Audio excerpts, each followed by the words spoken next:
Good afternoon guys. Nandito po kami ngayon sa bukid.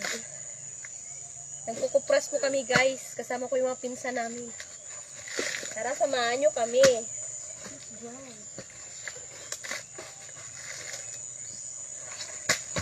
Ako natang sa muli. Kadlawang ano mo wag. Kabukas ko na ba ni yoga na. Ingat. Kasaraga sa'yo tayo napatayan sa kaleo.